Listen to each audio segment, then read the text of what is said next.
अतीत में एक समय ऐसा भी था जब हम लोग मानते थे कि पूरे इस यूनिवर्स, पूरे इस ब्रह्मांड के अंदर हम लोगों के सिवा कोई और मौजूद नहीं हो सकता है। ना कोई और पृथ्वी हो सकती है, ना कोई और गैलेक्सीज हो सकती है, ना कुछ भी ऐसी चीज़ हो सकती है जहाँ पर ज़िंदगी मौजूद हो।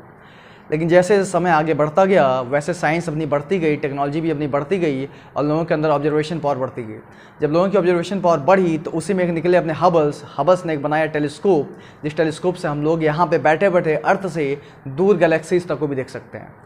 हबल्स का ऑब्जर्वेशन के अकॉर्डिंग ये था कि जितनी भी अपनी यूनिवर्स है वो कॉन्टिन्यूसली एक्सपेंड कर रही हैं, जितनी भी गैलेक्सीज हैं एक दूसरे से दूर जा रही हैं। दूसरा कमेंट ये होता है, लोग बोलते हैं कि यूनिवर्स पहले से ही रुका हुआ है, इसके अंदर किसी भी तरीके का मोशन नहीं है, अगर मोशन होता भी है तो रैंडम मोशन होता है। इन सारे लोगों की बात को गलत प्रूफ करने के लिए लग गए कौन? हबल्स हमारे। और हबल्स ने क्या किया कि एक्सपेरिमेंट को परफॉर्म किया। कई सालों तक वो हबल टेलीस्कोप की मदद से ऑब्जर्वेशन करते रहे और वो एक यूज़ किए कॉन्सेप्ट डॉपलर इफेक्ट का और अपना कॉन्सेप्ट था इलेक्ट्रोमैग्नेटिक स्पेक्ट्रम का। तो एक्सपैंड कैसे हो रहा है इस चीज़ को समझने के लिए हमको समझना पड़ेगा दो टॉपिक। पहला है डॉपलर इफेक्ट, दूसरा अपना इलेक्ट्रोमैग्नेटिक स्पेक्ट्रम।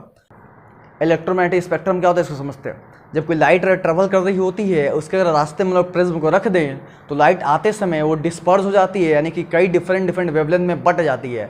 उस बटे हुए वेवलेंथ को अगर हम लोग कैप्चर करें किसी स्क्रीन पे तो स्क्रीन पे एक पर्टिकुलर तरीके का पैटर्न क्रिएट होता है। उसी पैटर्न को हम लोग बोलते हैं कि वो स्पेक्ट्रम है अपना। अब जो स्पेक्ट्रम क्रिएट होता है वो बहुत ही अलग अलग कैटेगरीज में होता है। Gamma ray, X ray, ultra violet, visible range यानी कि विबग्योर, उसके बाद अपना आता है इंफ्रा। ये डिफरेंट जो वेव्स होते हैं इसकी अलग अलग फ्रीक्वेंसीज होती हैं।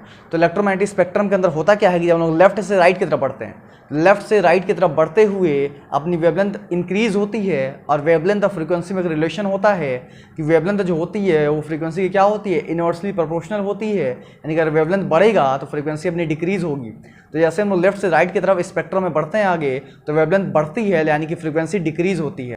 दूसरा समझते हैं हम लोग डॉपलर इफेक्ट। डॉपलर इफेक्ट एक ऐसा इफेक्ट है जो कि साउंड्स के लिए हम लोग यूज़ करते हैं ये समझने के लिए कि किस तरीके से कोई ऑब्जेक्ट अपनी तरफ बढ़ रहा है तो उसका साउंड ज़्यादा सुनाई देगा, अगर ऑब्जेक्ट जा रहा है दूर तो उसकी साउंड कम सुनाई देगी।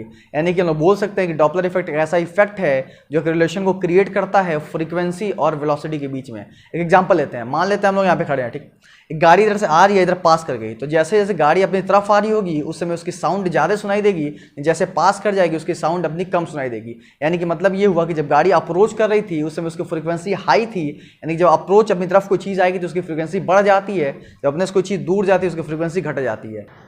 इलेक्ट्रोमैग्नेटिक स्पेक्ट्रम और डॉपलर इफेक्ट के हेल्प से हम लोग समझते हैं कि किस तरीके से यूनिवर्स कॉन्टिन्यूसली एक्सपेंड कर रही है।